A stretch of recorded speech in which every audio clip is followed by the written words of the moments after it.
All right, well, hopefully he can join us soon. Let me just start us off then.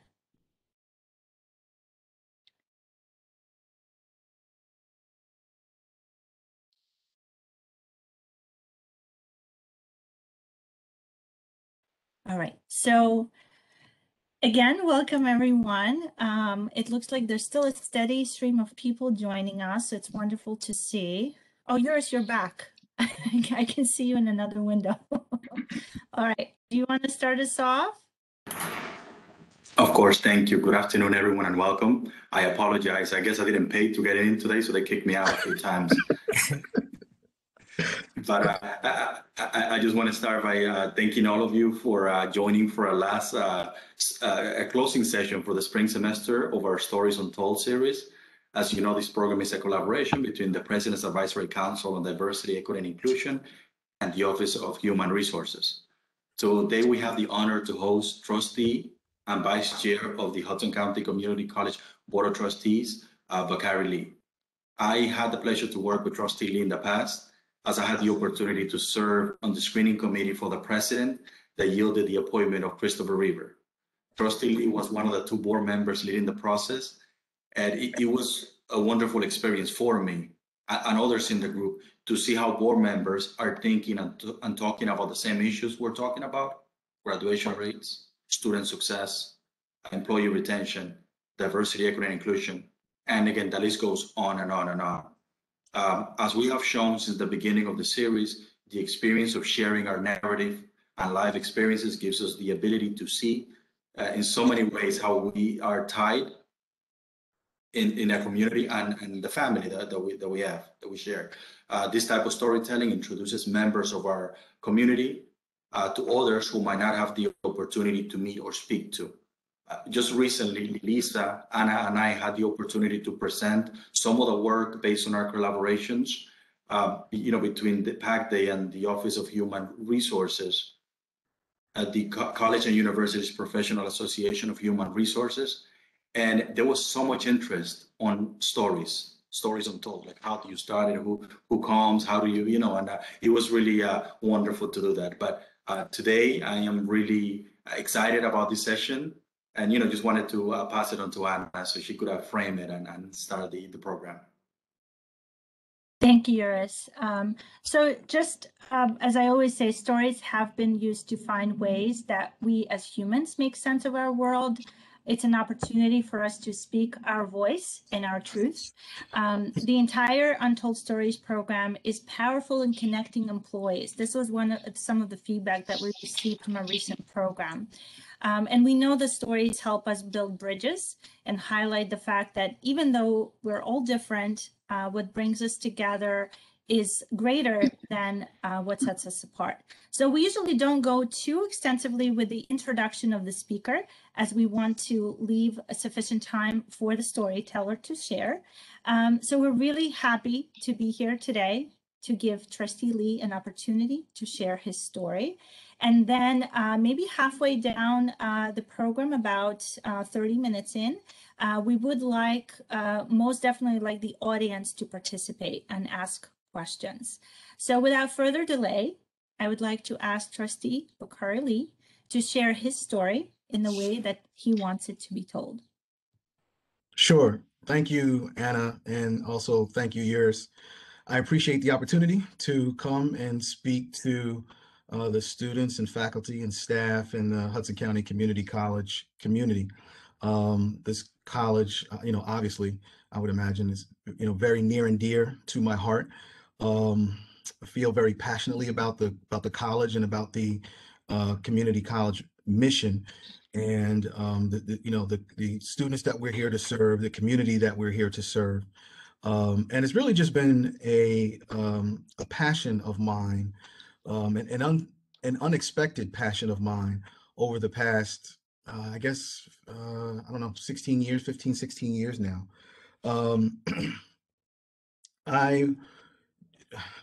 I'm going to talk about two things, but I'm going to kind of preface here. I joined the board almost unsuspectingly. I on my commutes to and from work, I would walk through Journal Square. This is, 2004, 2005, 2002-ish, 2003-ish. And, didn't have any understanding or awareness that I was actually walking through the college campus, right, to go down to the path to get back and forth to work. And so the chairman of the college, Chairman Netchert, is also the general counsel for the Hudson County Improvement Authority, which is a client of my law firm.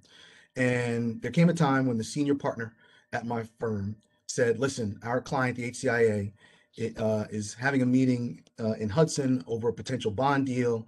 The meeting is in Hoboken. You live in Jersey City. I live in Montclair. It's 8 o'clock in the morning. It's a Friday. I don't feel like going. You go, sit, take notes, and don't mess anything up, and just let me know what happened, right?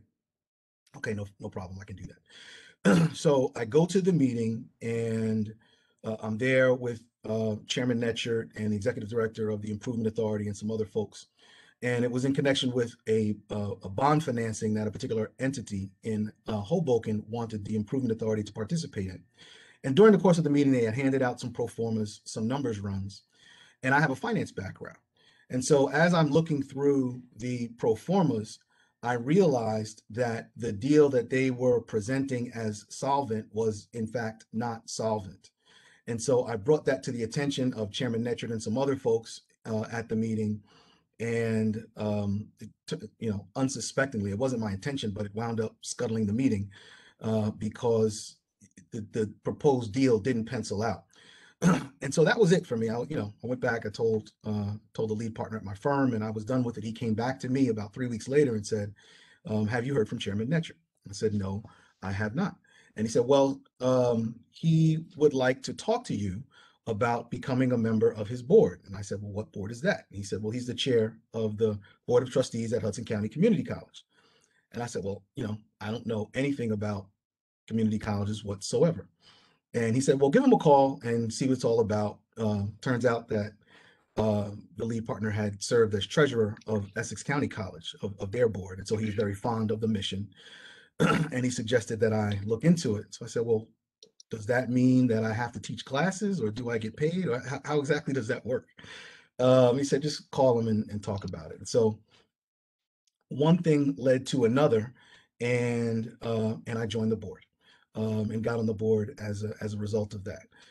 So you never know what's going to come of experiences that you allow yourself to have. So that is kind of the first thing that I wanted to capture. I think it's important to make yourself available to various experiences to the extent that you can. And those experiences almost inevitably lead to a new experience, which will lead to a new experience, which will lead to a new experience, and some of which you may not like, and some of which you will fall in love with. So you have to make yourself ready and available for those opportunities. But what I wanted to talk about even more so, and I think she's on. I'd like to thank my wife for being the inspiration of the thoughts that I want to share now.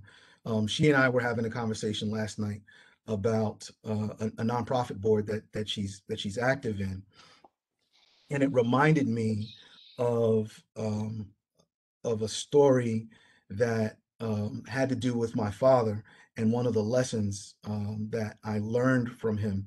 And then, as I got to think a little bit more broadly about it, it reminded me about his life and the things that he was able to impart to me, and the manner in which I ultimately was able to kind of capture or articulate those life lessons that I'd gotten.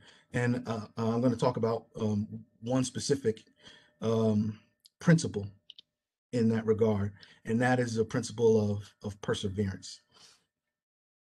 So I will start by saying that my parents are absolutely wonderful people.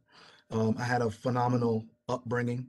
I had everything that a child could want, not from a material standpoint, although by no means did I do without from a material standpoint. We were a very middle class family, working middle class family. My father's background was as a guidance counselor in school districts, and he also had some other side businesses in terms of real estate and consulting. My mother is a registered nurse who learned at Jersey City Medical Center and then went on to get her bachelor's, I think, in health science at what was then called Jersey City State University, now NJCU. My father's from Newark, my mother's from Hackensack. And so I had a fantastic upbringing. But as a young boy and then a young man, and even then as a man, and even now as a fully mature man with a family and professional responsibilities, I always just naturally fashioned myself, or sought and seek to fashion myself after my father. And so many of the life lessons that I've gotten over the years have come from that source. I'm very fond of saying that whatever my successes are, or have been, or will be, all of the credit is due and owing to my parents. Any of the shortcomings, any of the mistakes, any of the missteps, those belong to me. So that's a little bit about my parents, but more specifically about my dad. Just following him and seeing the kind of person that he was, there was always a high value on being trustworthy, on being reliable, being responsible, being accountable, a high ethic toward education and academic excellence, a very high premium placed on being community oriented, supporting your community, supporting your fellow man or woman, and seeking to uplift those around you.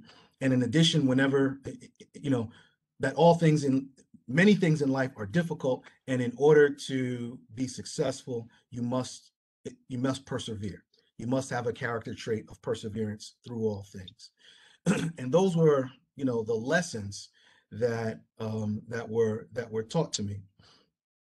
And so my father was also a member of this organization called the Omega Psi Phi Fraternity Incorporated. And so I always saw paraphernalia around the house and different items about the fraternity around the house. And so when I eventually had my opportunity to go off to college, I sought the fraternity. And I had seen this fraternal motto: friendship is essential to the soul around the house, but that was kind of really all I knew. So lo and behold, I go to college and I seek out the local chapter eventually and begin to learn about the fraternity.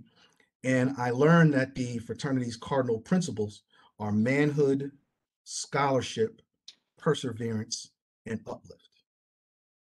Manhood, scholarship, perseverance, and uplift. And it was in that learning, in that moment, that I realized that the fraternity of which my father was a member perfectly articulated the life lessons that I had received during the course of my life. All of the things that I talked to you before in so many more words, right? In terms of the values and character that were given to me by both my parents, but as a young man, more specifically by my father, were articulated or codified in those words. Again, manhood, scholarship, perseverance, and uplift. So when I talk about being responsible, being accountable, being reliable, being trustworthy, components of manhood, academic excellence, scholarship, always seeing things through, no matter what the adversity is. You keep marching forward, you keep plugging forward. Perseverance, being community oriented, uplifting those around you, helping people out to your greatest ability. Uplift. These are the things that I was taught. And so, getting back to what I mentioned about my wife, I went into this story. The issue that we were talking, not issue, but the circumstance that we were talking about kind of lent itself to, in my mind, to perseverance.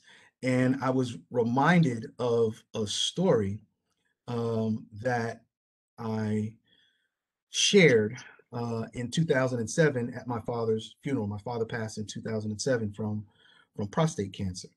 And so I eulogized him, essentially. We also had a pastor who did his eulogy, but I essentially provided the eulogy for my father.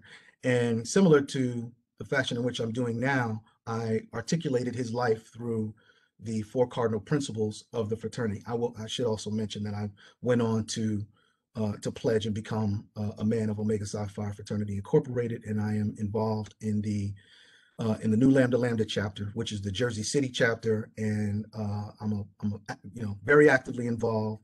I'm a past bossilus, which is our word for president, and having been involved in all levels of the chapter. So when my dad passed and I eulogized him, I used the 4 cardinal principles of the fraternity to explain to the congregation who my father was. And when I got to the point of discussing perseverance, I was reminded of an instance that occurred when I was in 3rd or 4th grade. I think it was 3rd grade, if I recall correctly. And it was a lesson he taught me, an unwanted lesson he taught me in perseverance, which turned out to be one of the greatest lessons of my life. And it's kind of funny, almost kind of silly, but it has remained with me since that time, and has carried me through many circumstances. And it's almost kind of funny, kind of silly, but it's stuck with me, and it's helped me amazingly. And so what happened was, when I was in 2nd grade, one of my little classmates came to school with some shoulder pads or a helmet or something like that. And so I found out that he was on this actual organized football team. Now, during recess, we all played football, and me and my friends played, football on the weekends, kill a man with the football or steady quarterback and all that kind of stuff.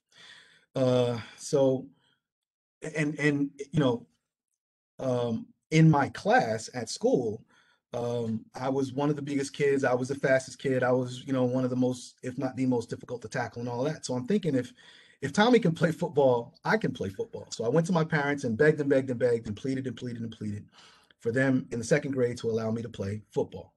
My father was on the fence, given my age, and my mother was adamantly opposed to it. So obviously, guess who won? My mother won. So I did not play football that year. We roll around to the 3rd grade, and I begged and pleaded again, and my father was more on board. My mother was on the fence, and she ultimately relented, and so I was allowed to play football. All I knew was, at that time, was O.J. Simpson and Billy White Shoes Johnson and the Pittsburgh Steelers and the Dallas Cowboys and the San Diego Chargers and all that kind of stuff. I know about football games and the glory and all that kind of stuff. I didn't know anything about practice. I didn't know there was a thing called practice. So sign me up. I start going to practice, and I could not get my mind around the concept of practice. It was horrible. I hated it. You go there, you do as many push-ups as you can till you collapse. You do as many sit-ups as you can. You're running wind sprints and running through tires and hitting bags and pads and all this kind of stuff. And it, to me, was not football. I did not like it at all. There was no game, there was no lights, there was no uniform, any of that stuff, like nice, pretty uniform. So one day I was maybe about a week and a half in, and I told my father that I did not want to play anymore, that I was going to quit. And I hadn't really given much thought about it. I just said, this is not fun. I don't want to do it anymore. I'm going to quit. And he said, excuse me, you're going to do what? And I said, I don't want to play anymore. I'm going to quit. I don't want to play. And he said, well, you said that you wanted to play, and we signed you up, and you joined a team, and you've been practicing, you've been participating. The coach has you on his roster, along with your teammates. So you have all these people who are involved with this and relying on you. And I don't think we thought that through. And I said, I'm not thinking about that. I don't really care. I'm gonna quit. I don't want to play anymore. And my father says, well, I tell you what, you're not quitting. I'm not allowing you to quit. You can't, you're not permitted to stop. Now, you're going to finish the season, whether you like it or not. You're going to get your little butt out there, on that football field, on that practice field, and you're going to do everything that your coach tells you to do to the best of your ability, and you are going to finish the season. Now, if you don't want to play next year, you don't have to. But you told your coach and you told your teammates that you were going to be a member of that team, and you're going to do that. You're going to fulfill your obligation, and you're going to see it through, and you're going to finish the season. And I was flabbergasted. I could not believe what I was hearing, because in my mind, I wanted to play, and so I'm playing. And if I don't want to play, I don't play. And he had an entirely different perspective on that than I did. And so I was required to persevere and see it through and continue to play. And there did come a time about, I don't know, 2.5 weeks in, where there was a football game, not just practice, and I got to play in the game. And guess what? I loved it. It was the most glorious thing I had ever done in my life to that point. And I was completely taken by it. Still didn't love practice, but I understood that practice contributed to and made it possible to play in the game, um, get through the game, understand what was going on, and be effective in the game.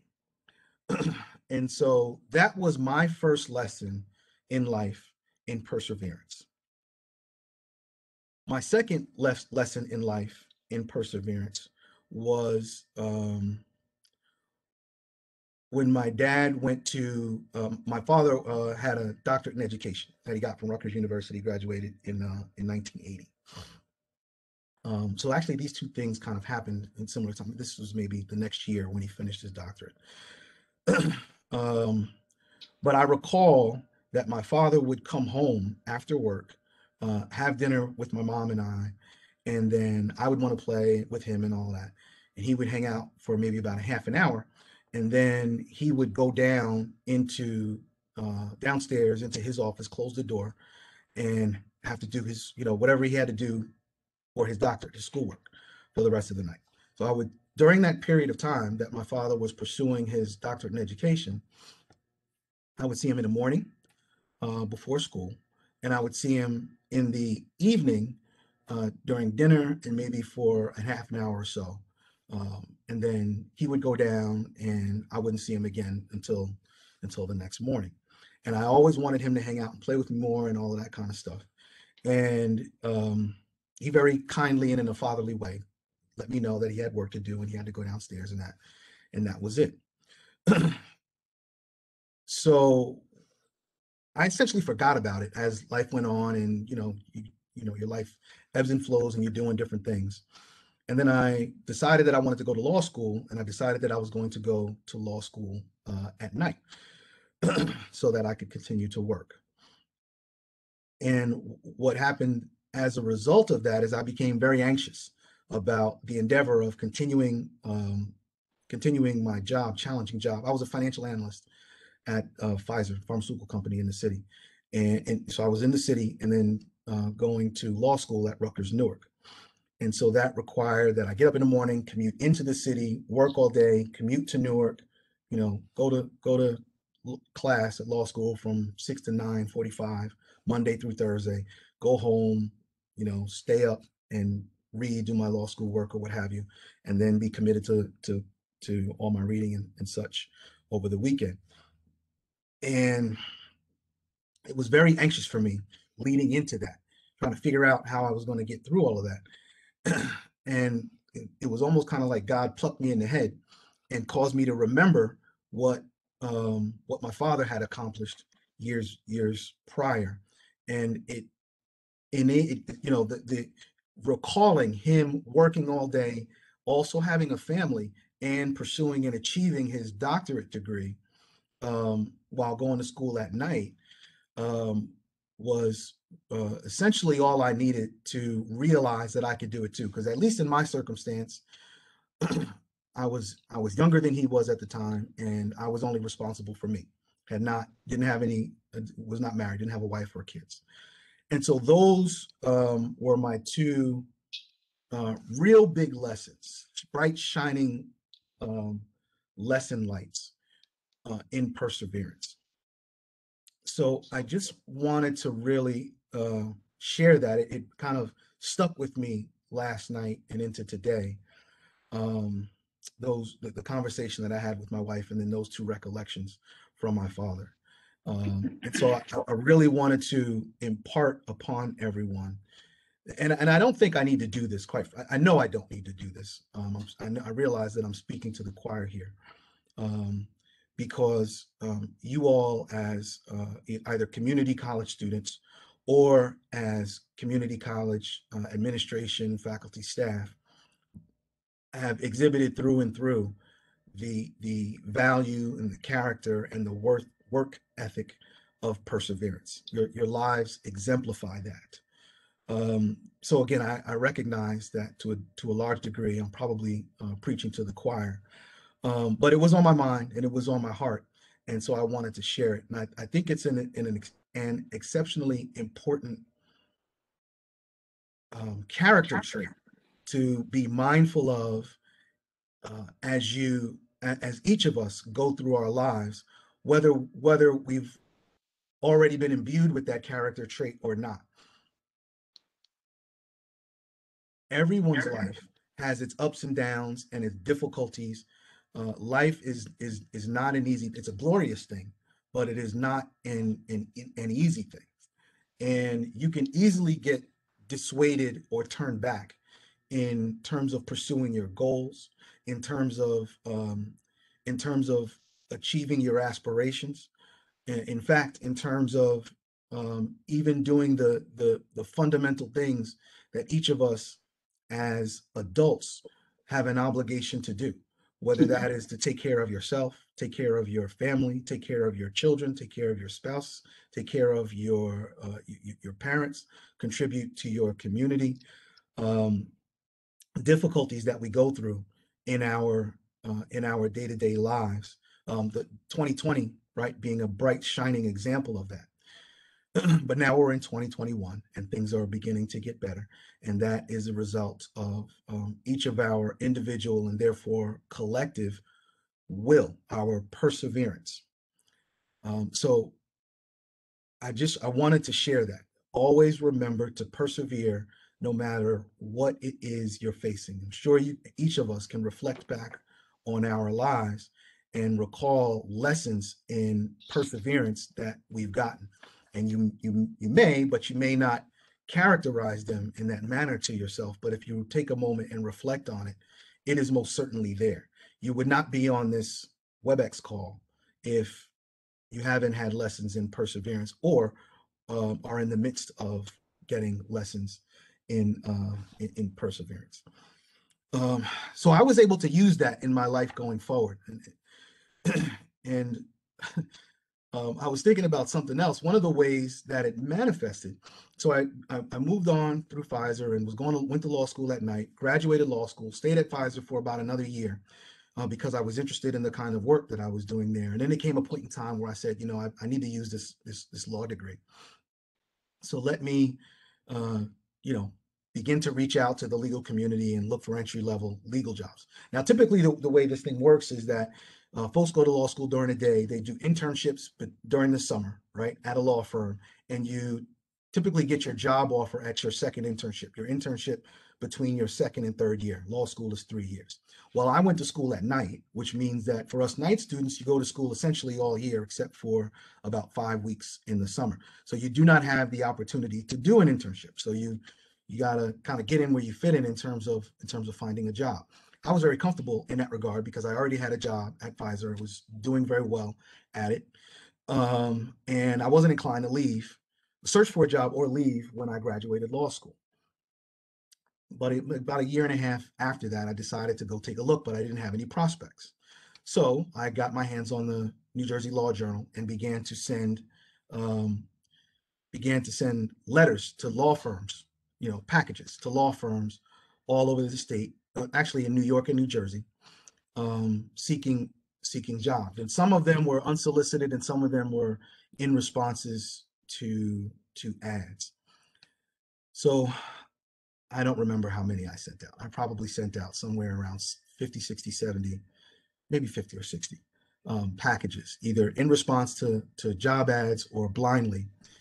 And I'm going to share with you some of the results of that. You know, if you can see that, I have kept these from the years, right? And I don't know if my camera is good enough, if you can see the date of that. It's probably backwards, but it says November 8th, 2001, right? So that would be a little bit less than 20 years ago. And I'm going to, let me just flip forward so that I can flip backward. Ultimately, I wound up being hired by a firm named McManaman in Scotland. It's the firm, the lead partner of the firm, who I referenced earlier, his name is Glenn Scotland, had a relationship with my father through some local politics in the city of Plainfield. So I currently am an equity partner at McManaman, Scotland and Bauman. I've been at the firm since 2003. I became a limited, i.e. non-equity partner in 2010, became an equity partner in 2016, and became its chief diversity chair in 2019, and currently serve as the chief diversity chair and the chair of the affordable housing practice. That's where I am today. In 2001, I was a financial analyst at Pfizer trying to get a legal job, sending all these letters out. So let's see. I'm just going to, and I don't want to take too long, but I'm going to read a couple of these to you. Dear Mr. Lee, we have received and reviewed your letter, resume, and writing sample in furtherance of a possible associate position with our firm. At this firm, the firm does not have any openings commensurate with your qualifications. We will keep your resume on file, and should we find that your qualifications match our requirements in the future, we will contact you. Dear Mr. Lee, we have received your recent letter enclosing your resume and inquiring about a position with our firm. Unfortunately, we have no openings at this time for an attorney with your background or experience. Dear Mr. Lee, thank you for your inquiry about a position with our firm. To date, we have received resumes from many highly qualified applicants such as yourself. After careful consideration, we have decided not to pursue your application at this time. Do we get a theme here with this, right? There are, in fact, this law firm was so enthusiastic about rejecting me that they rejected me twice in successive letters. One letter from August 20 and another letter from September 10, both of 2001. It was as though there was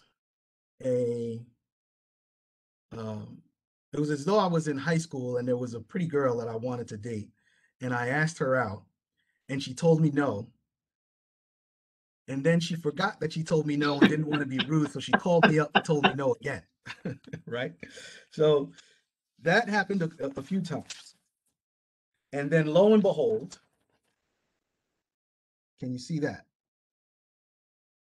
It again may be backward, but you might recall I said that I got my first legal job from a firm called McManaman in Scotland, now called McManaman, Scotland and Bauman. This letter is dated September 4th, 2001, to me from my current law firm. Dear Mr. Lee, thank you for submitting your resume to our firm for consideration. Upon review, however, we find that your background does not match the profile for our current recruitment. We appreciate your interest in our firm, and we wish you luck in your efforts. This is a rejection letter from the firm that I currently work at, where I currently work. Excuse me pardon me for the bad English.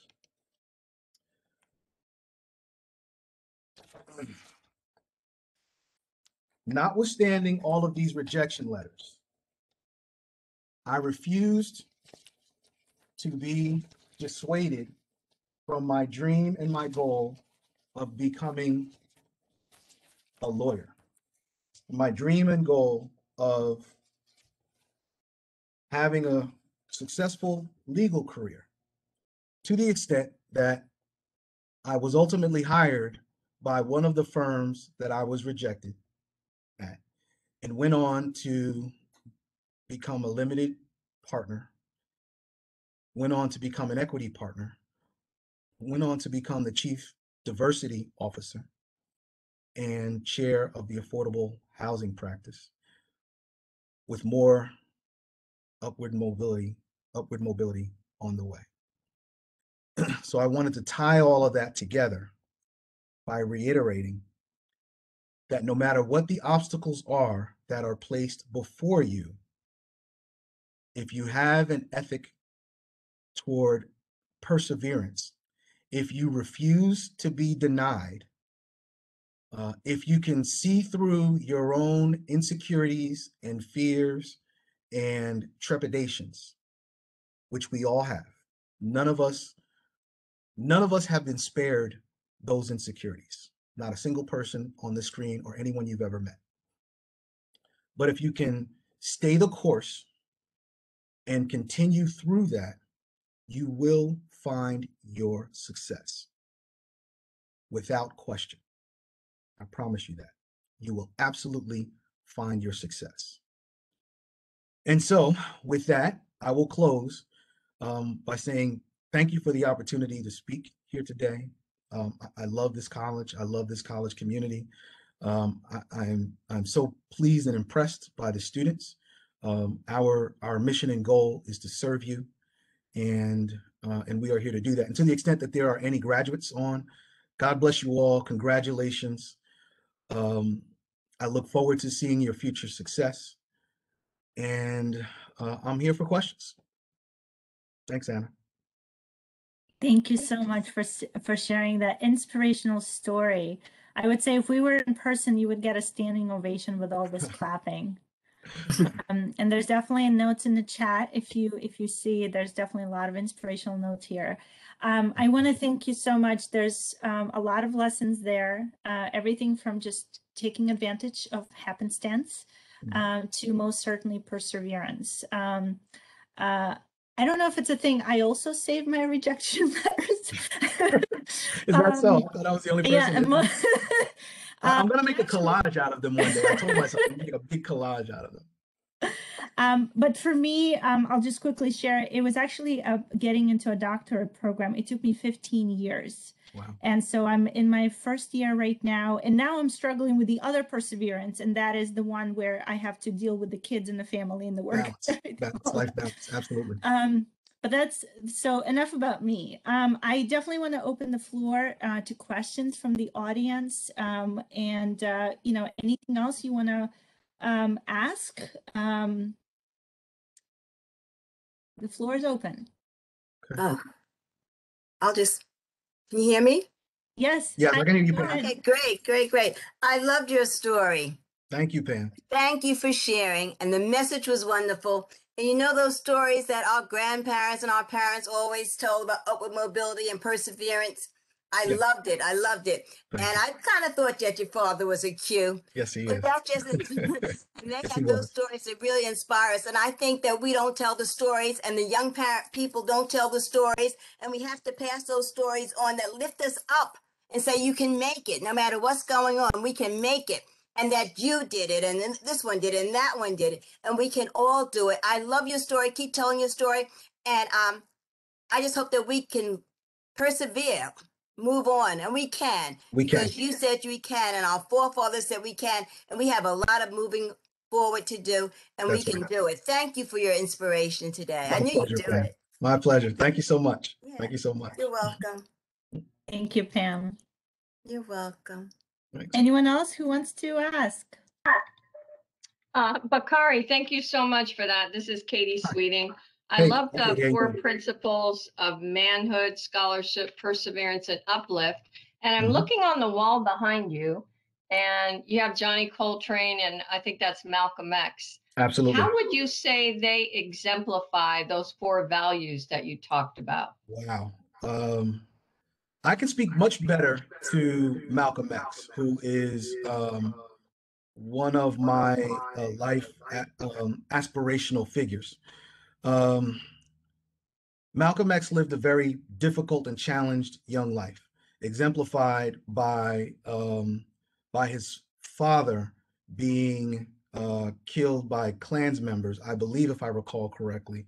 And shame on me if I don't, because I've read the autobiography of Malcolm X, as told to Alice Haley multiple times. But he was killed by being, as I recall, being placed on railroad tracks by Klan members, and went through, set him on a horrible trajectory, a life of crime, and eventually found himself in prison, and was had his soul and his spirit resurrected through the Nation of Islam and by the Honorable Elijah Muhammad. And in just full disclosure, I am not I'm not a religious person. I consider myself to be a spiritual person, but I absolutely consider myself to be a follower of or a believer in the story of Malcolm X.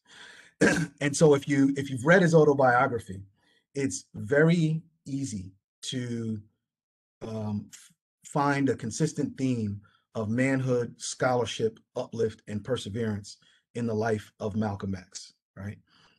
Malcolm X was fearless, absolutely fearless, and had no compunction, actually aggressively spoke truth to power. And that to me exemplifies manhood. He was a voracious reader, and a self-educated man in connection with, in terms of his own pursuit of knowledge, and in terms of the knowledge that he received through the Nation of Islam.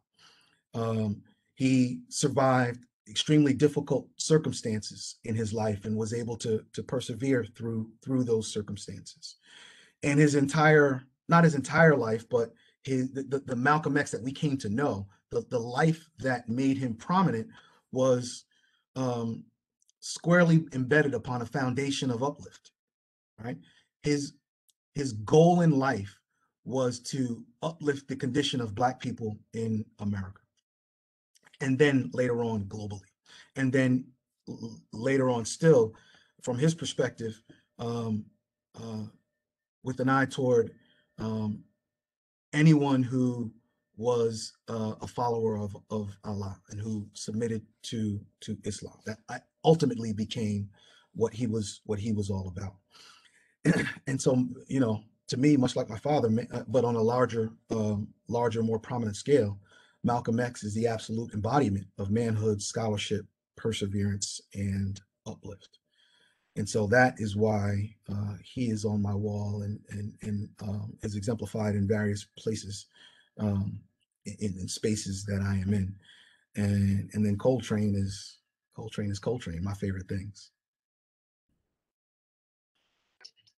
I was seeing those parallels as you were talking, and I'm looking at Malcolm X's picture. Thank you for speaking on that. Thank you for the question, Katie. I appreciate it.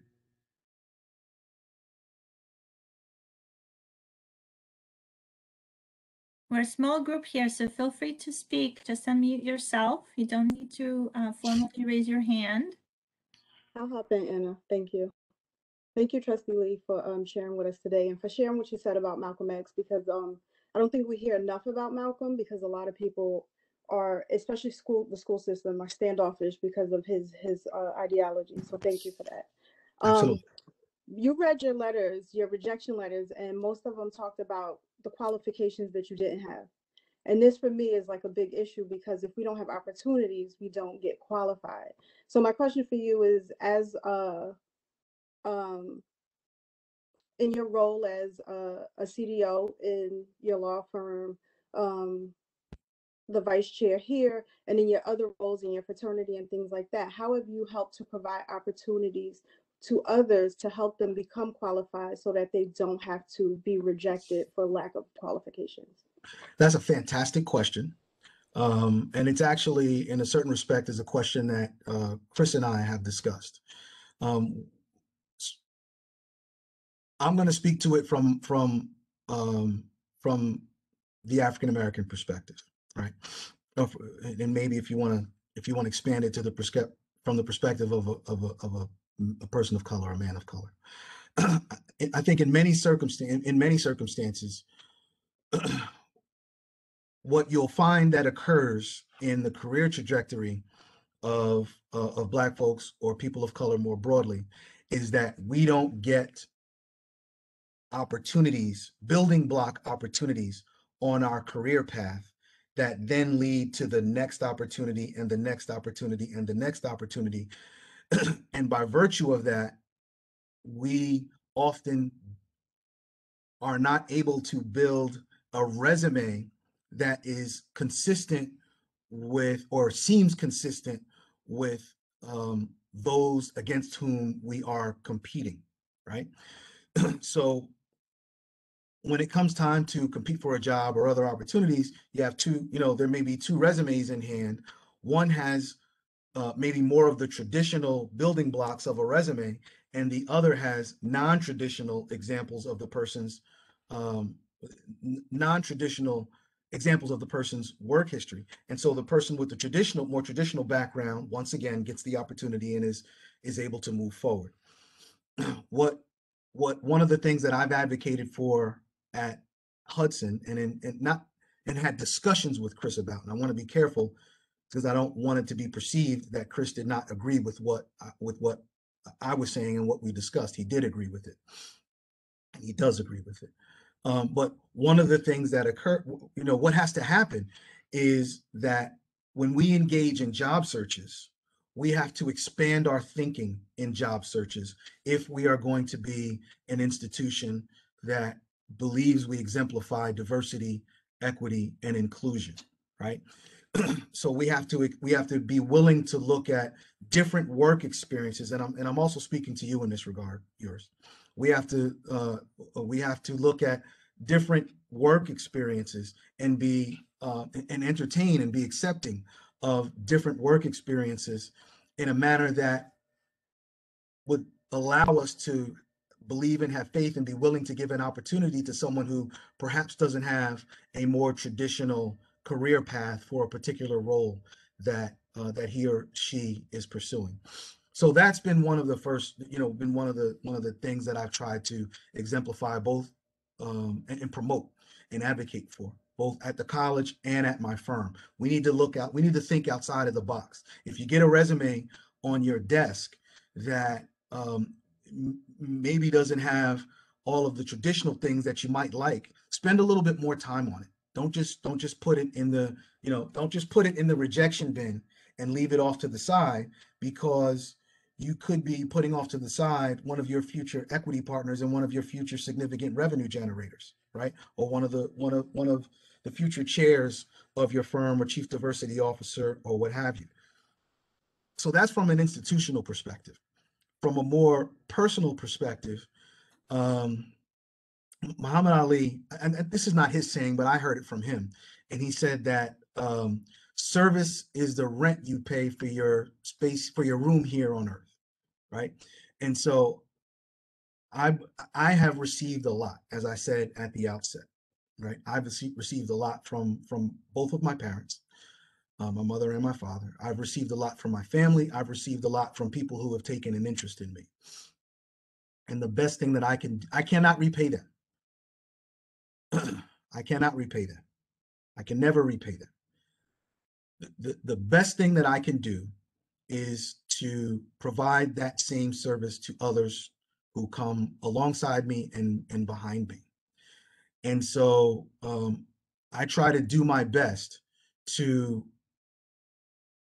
pave ways, make opportunities, and reach back and pull forward folks that need opportunities in the same fashion that I needed an opportunity, right? I'll double back to my story for a quick second. Part of the reason that I was getting all those rejection letters is because I didn't have the traditional background of someone seeking, an entry-level position at a law firm, right? I was not a day student who had interned at a particular law firm and then by virtue of that was able to kind of just walk into a job. I was a night student who worked during the day and didn't have any law firm experience whatsoever.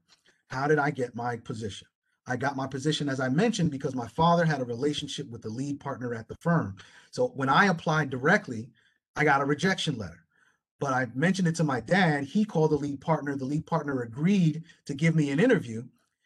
He interviewed me and he was blown away. He wouldn't let me leave the law firm. Like literally in that moment, physically that day at the law firm, he said, "What is the rest of your day like?" "My day is open." "Good, don't leave. I want you to interview with one of my partners." So the guy I interviewed with, his name is Glenn. The law firm is McManaman in Scotland at the time. So I'm interviewing with Glenn Scotland of McManaman in Scotland. He comes back with Ed McManaman, the other named partner, right? I interview with Ed McManaman. Ed leaves and they get the tax partner and he comes in and interviews me.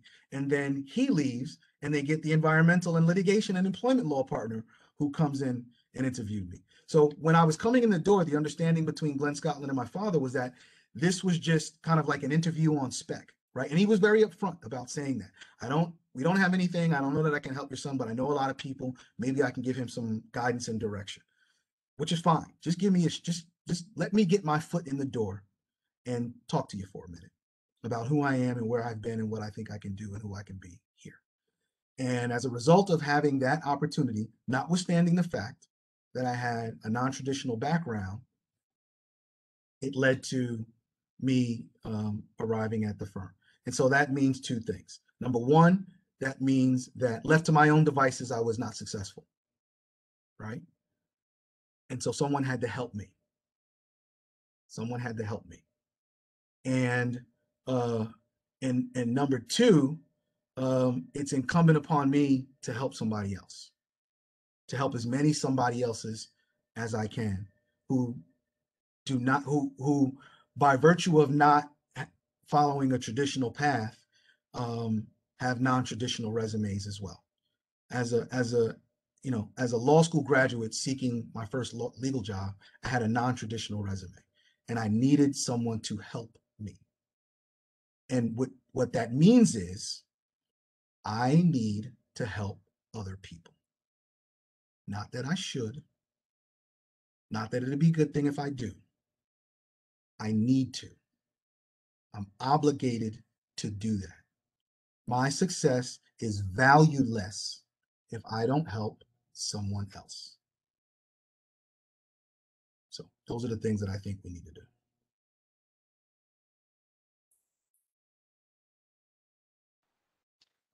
Trustee Lee, I would just like to say how inspiring this is, how inspiring you are.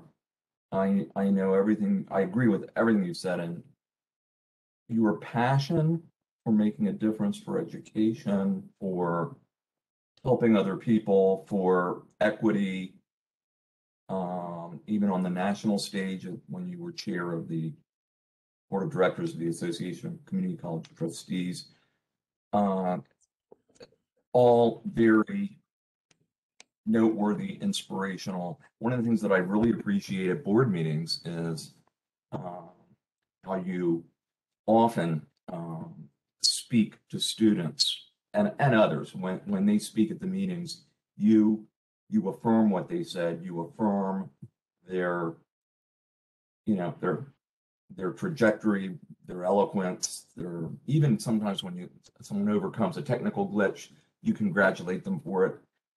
I really believe strongly that, holding people up and helping people see their own potential and affirming their worth is fundamental to, the life-changing opportunity that I think is at the center of our community college mission, and you personify that.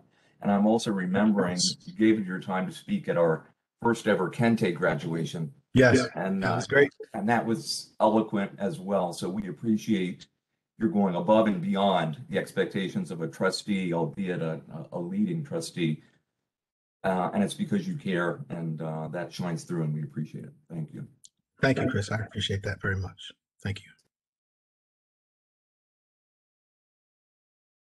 We may have just a couple more minutes if anyone else would like to say a few words. Perhaps someone from Trustee Lee's family. I don't know if anyone's. No pressure. Hello. Hello, everyone. Bakari, that was absolutely amazing. I'm Thank so you. proud of you. Thank you, babe. That's my wife, everyone. Hello, I have, Mrs. Trustee.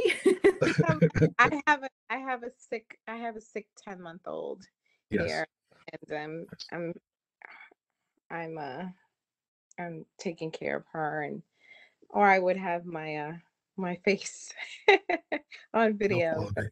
but No today problem. yes, but uh I'm I'm absolutely I'm absolutely pleased with your presentation today. I'm very proud of you. And I want to thank the college for providing this forum for you to have this time with them and speak. This was very entertaining, very Thank you. entertaining, very enlightening. Of course, I know all of this stuff, but I'm sure everyone was as excited as me to sit and listen to you discuss perseverance and just the ability to push forward, which we all have to do, whether it has to do with your schooling, occupationally, your just your family, anything related to life in general. You do have to push forward, and I'm very pleased. I'm very pleased. I'm proud of you, baby. Thank you And so much. I'm going to go and check on the baby. Thank you, babe. Have a good one. Thanks. Thank And you you. get me all misty-eyed when you do that. Get my wife talking to me. It's definitely the Well, side of Trustee Lee that we don't always see. True. Well, Trustee Lee, I also want to thank you for sharing your story with us today. It's certainly, I mean, if you look at the chat, the words inspiration keeps on coming. And just know, to you and to many others in the call, every time that you speak for your perspective, but you also speak for others. You also provide a voice for others. And, we thank you for coming and sharing your story. And one of the things that we try to build out of this program is to let people, show all of us, that the things that makes us similar are greater than what makes us different. And your story, perseverance, I think it's something that it's really at the center of our mission and something that our students really, could really relate to. And I just wanted to, before we close, just wanted to ask you a quick question. Students that are on the call, someone that if there was a young Bakari listening to you right now, that wanted to be where you are, other, you talk about perseverance, but what other advice would you give? Uh, okay. I would say to plan your work and work your plan, or plan backwards and work forward. So what that means is decide what your goals are. Figure out what your goals are, what you want to do, whatever you want to be in life, what you want to achieve, where you want to be in, I don't know, 10, 5, 8 years or what have you. Figure that out. Figure out what your goal is, what you'd like to do. And then from that point, plan backward, right? So if you want to achieve a PhD or a bachelor's degree or your associates or get a certain job or what have you, envision yourself in that position and then figure out let's say assume that takes you 10 years, right? Figure out where you need to be in 9 years in order to achieve that in 10 years. And then where you need to be in 8 years and what you need to be doing then. What do you need to be doing at year 5? What do you need to be doing at year 3? What do you need to be doing at year 2? What do you need to be doing 6 months from now? What do you need to be doing next month? What do you need to be doing tomorrow? And therefore, what do you need to be doing today? So plan backwards and then work forward. And that has been something that I picked up along the way. And it's been exceptionally helpful for me. Figure out where you want to be. And then, how do you eat an elephant? One bite at a time, right? So just break it down into small pieces, working backward, planning backward, but then you work it forward. So plan backwards and work forward. Thank you so much. So with that,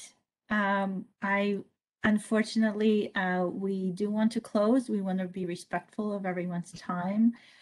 Trustee Lee, thank you again. This was really a tremendously inspirational story. I got some of my own validation in my troubles in life, and I'm sure others have as well.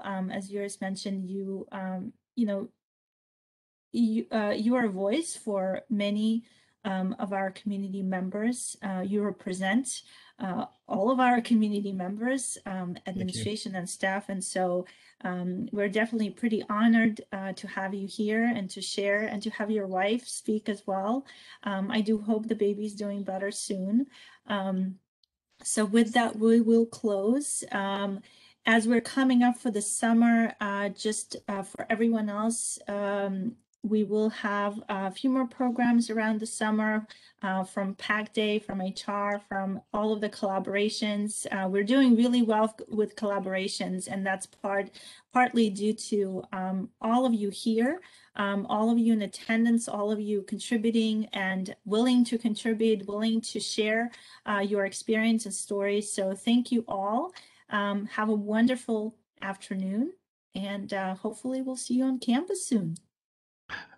Thank you, everyone.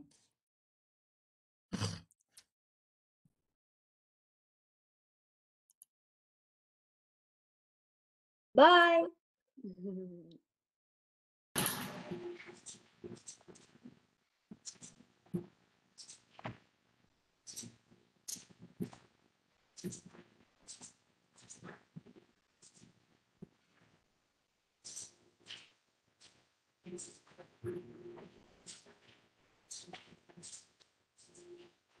My apologies. It seems that every time I spoke, I got kicked out.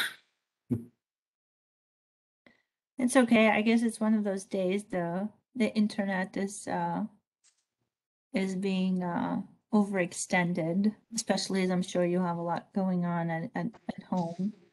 All right. I think who we have here. So Lisa, what are you doing? Trying to get this Why are you in the office? professional development thing going out. All right. Well, But listening all at the same time. Thank you. Great, all right. great story as always.